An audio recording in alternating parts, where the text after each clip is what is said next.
ഞാനെന്നുള്ളത് fort കൊച്ചിയിലാണ്.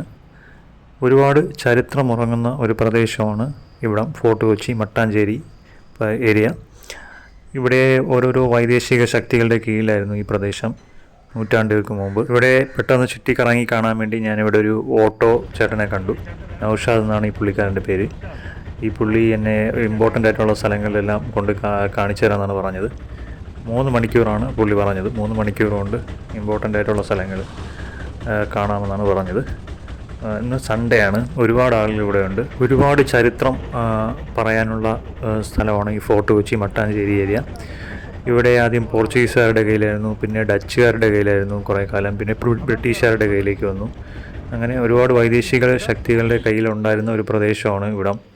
ഞാൻ ആദ്യം ഇവിടെ പോയത് ബിഷപ്പ് ഹൗസിലാണ്. ഇവിടെ ഒരു പോർച്ചുഗീസ് മ്യൂസിയം ഉണ്ട്. അകത്ത് ക്യാമറ അലൗഡല്ല, അതുകൊണ്ട് ഞാൻ ഒന്നും ഷൂട്ട് ചെയ്തിട്ടില്ല. ഇതൊരു ഡച്ച് സെമട്രിയാണ്. ഇവിടെ 1663 പോർച്ചുഗീസുകാരെ തോൽപ്പിച്ചാണ് ഇവിടെ ഡച്ച് അധിനിവേശം വരുന്നത്. ആ സമയത്തൊക്കെ ഉണ്ടായിരുന്നൊരു സെമിത്തേരി ആയിരിക്കണം. ഡച്ചുകാരുടെ സെമിത്തേരിയാണല്ലോ. ഡച്ചുകാർ ഇപ്പോൾ ഇവിടെ ഇല്ല. അവരെ പിന്നീട് കീഴ്പ്പെടുത്തിയിട്ടാണ് ബ്രിട്ടീഷുകാർ ആധിപത്യം സ്ഥാപിക്കുന്നത്. അതിനുശേഷം ഞാനിവിടെ ഫോർട്ട് കൊച്ചി ബീച്ചിലോട്ട് വന്നു. ഇവിടെ നിന്ന് കഴിഞ്ഞാൽ കപ്പൽ പോകുന്നതാണ് വല്ലാർപാടം കണ്ടെയ്നർ ടെർമിനലിലോട്ട്. അതുപോലെ കൊച്ചിൻ പോർട്ടിലോട്ടും ഷിപ്സ് പോകുന്നത് കാണാം. ഇത് പരേഡ് ഗ്രൗണ്ടാണ്. ഇവിടെയാണ് ഡിസംബർ ലാസ്റ്റ് പാപ്പാനിയെ കത്തിക്കുന്നത് ഇവിടെയാണ്. റിസോർട്ട്സോ ഹോട്ടൽസോ ഒക്കെ ആണെന്ന് തോന്നുന്നു. ഇവിടെ ഇമ്പോർട്ടൻ്റ് ആയിട്ടുള്ള ബിൽഡിങ്സാണ്. ഇവിടെ കൂടെ പോയി കഴിഞ്ഞാൽ കടലിലോട്ടെത്തും.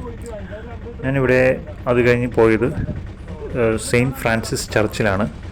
അവിടെയാണ് വാസ്കോ ഡി ഗാമയെ അടക്കിയിരിക്കുന്ന ചർച്ച്. വാസ്കോ ഡി ഗാമ 1524 മരിക്കുന്നത്. ഒരു ഡിസംബർ 25, അത് ക്രിസ്മസ് ഈവിലാണ് പുള്ളി മരിക്കുന്നത്. ഇതാണ് സെയിൻറ്റ് ഫ്രാൻസിസ് ചർച്ച്.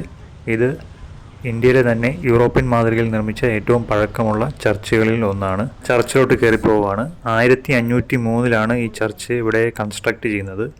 ഇവിടെ ഇപ്പോൾ പ്രെയർ നടന്നുകൊണ്ടിരിക്കുകയാണ്. അതുകൊണ്ട് തന്നെ അകത്തോട്ട് എൻട്രി അലൗഡല്ല. സോ എനിക്കിവിടെ ഇപ്പോൾ കയറാൻ പറ്റില്ല. ഞാൻ പിന്നീട് കുറച്ച് കഴിഞ്ഞ് ഇങ്ങോട്ട് വരുന്നുണ്ട്. ഇത് ഫോർട്ട് കൊച്ചി വാക്ക്വേയാണ് ബീച്ചിനോട് ചേർന്നിട്ടുള്ളത്.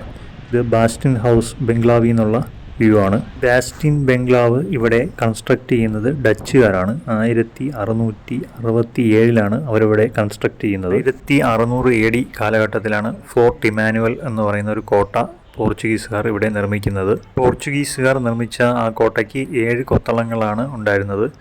1663 ഡച്ചുകാർ കൊച്ചി ക്യാപ്ചർ ചെയ്തപ്പോൾ പോർച്ചുഗീസുകാർ നിർമ്മിച്ച ഫോർട്ട് ഇമാനുവലിൻ്റെ 1/3 ഭാഗങ്ങളും അവർ നശിപ്പിക്കുകയാണ് ഉണ്ടായത്.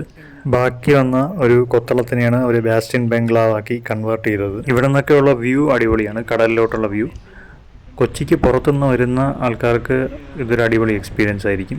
ബാസ്റ്റിൻ ബംഗ്ലാവ് ഇപ്പോൾ ഒരു മ്യൂസിയമാണ്. ഇതിൻ്റെ അകത്ത് ഒരുപാട് മോണുമെൻറ്റ്സ് ഒക്കെ വെച്ചിട്ടുണ്ട് കാണാൻ പറ്റിയ.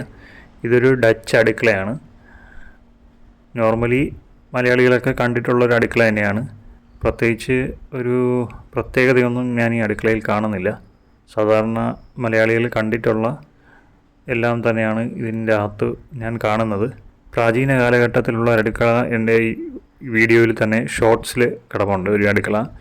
അതിനകത്ത് കാണാൻ പറ്റിയ പ്രത്യേകതകളൊന്നും ഞാൻ ഇതിൻ്റെ അകത്ത് കാണുന്നില്ല.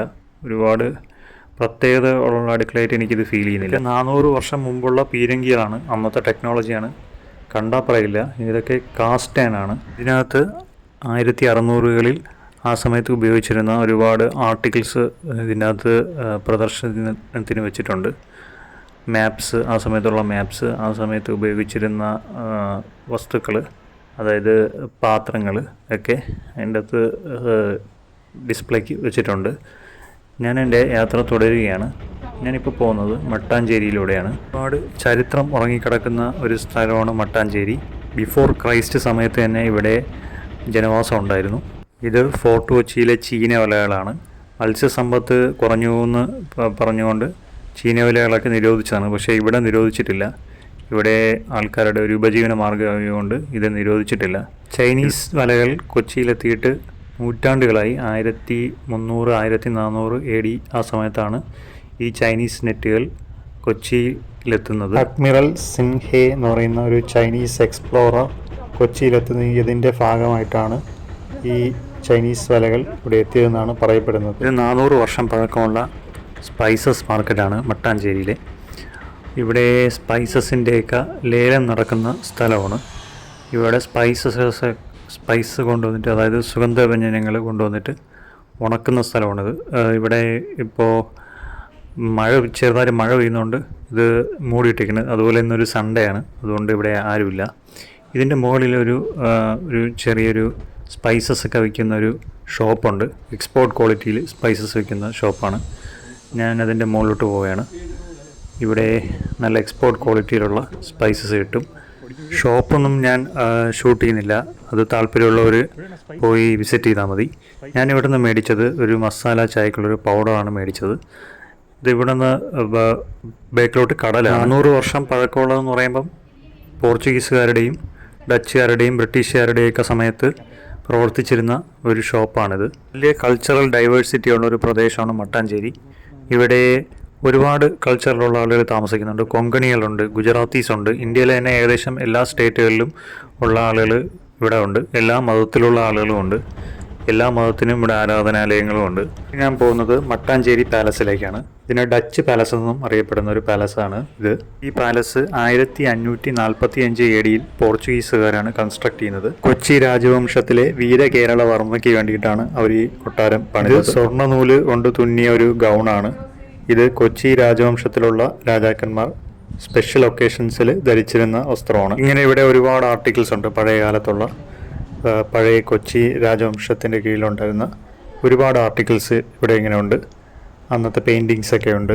ഇനി ഞാൻ പോകുന്നത് മട്ടാഞ്ചേരി ജൂ ടൗണിലോട്ടാണ്. ജൂ സ്ട്രീറ്റ്, അങ്ങോട്ടാണ് ഞാൻ പോകുന്നത്. ഇവിടെ ഇപ്പോൾ ജൂതന്മാരൊന്നും നിലവിലില്ല. മെജോറിറ്റി ജൂസും ഇവിടം വിട്ടു പോയിട്ടുണ്ട്. 1950ൻ്റെ മധ്യത്തോടുകൂടി തന്നെ, 50കളുടെ മധ്യത്തോടുകൂടി തന്നെ അവരിവിടെ നിന്ന് പോവുകയാണ് ചെയ്തത്. ജൂ സ്ട്രീറ്റ് എന്ന പേരിൽ മാത്രമേ ഉള്ളൂ. പക്ഷേ ഇവിടെ ജൂതന്മാരൊന്നും ഇവിടെ പ്രത്യേകിച്ച് ബിസിനസ്സോ ഷോപ്സോ ഒന്നും നടത്തുന്നില്ല. നമ്മുടെ നൗഷാദിക്ക ഫ്രണ്ടിൽ ഇരുന്ന് ഇങ്ങനെ എക്സ്പ്ലെയിൻ ചെയ്യണം. ഒരു ഗൈഡിനെ പോലെ തന്നെയാണ് പുള്ളി. 3 മണിക്കൂറാണ് യാത്ര പറഞ്ഞിരുന്നതെങ്കിലും ഏകദേശം ഒരു 4 മണിക്കൂറൊക്കെ എടുത്തു ഫുള്ളും കാണാൻ. ഇവിടെ എവിടെയെങ്കിലും ഒരു കോഷർ റെസ്റ്റോറൻറ്റ് ഉണ്ടോ എന്ന് ഞാൻ നോക്കി. പക്ഷേ ഇവിടെ അങ്ങനെയുള്ള റെസ്റ്റോറൻറ്റ്സ് ഒന്നുമില്ല. കാരണം ഇവിടെ ജ്യൂസ് വരുന്നുണ്ട്, ഒരുപാട് ജ്യൂസ് വരുന്നുണ്ട്. പക്ഷേ ഇവിടെ ജ്യൂസ് അധികം ജീവിക്കാത്തതുകൊണ്ടായിരിക്കണം അങ്ങനെ ജൂയിഷ് കംപ്ലൈൻ്റ് ആയിട്ടുള്ള റെസ്റ്റോറൻറ്റ്സ് ഒന്നും ഞാനിവിടെ കണ്ടില്ല. ജൂ ടൗൺ അതിനോടനുബന്ധിച്ചുള്ള പ്രദേശങ്ങളെല്ലാം ഒരു വേറൊരു വൈബാണ് ഇവിടെയെല്ലാം. ഇതുപോലുള്ളൊരു സെറ്റപ്പൊന്നും കേരളത്തിൻ്റെ മറ്റ് സ്ഥലങ്ങളിലൊന്നും നമുക്ക് കാണാൻ പറ്റില്ല. ഇവിടെ വേറൊരു അറ്റ്മോസ്ഫിയർ തന്നെയാണ്. ഇനി ഇതിൻ്റെ സബ്സിക്വൻ്റ് ആയിട്ടുള്ള വ്ളോഗ് വരുന്നുണ്ട്. അത് നിങ്ങൾ സബ്സ്ക്രൈബ് ചെയ്ത് കഴിഞ്ഞാൽ നിങ്ങൾക്ക് നോട്ടിഫിക്കേഷൻ വരും. ഇത് ലോകത്തിലെ ഏറ്റവും വലിയ വാർപ്പുകളിൽ ഒന്നാണ്.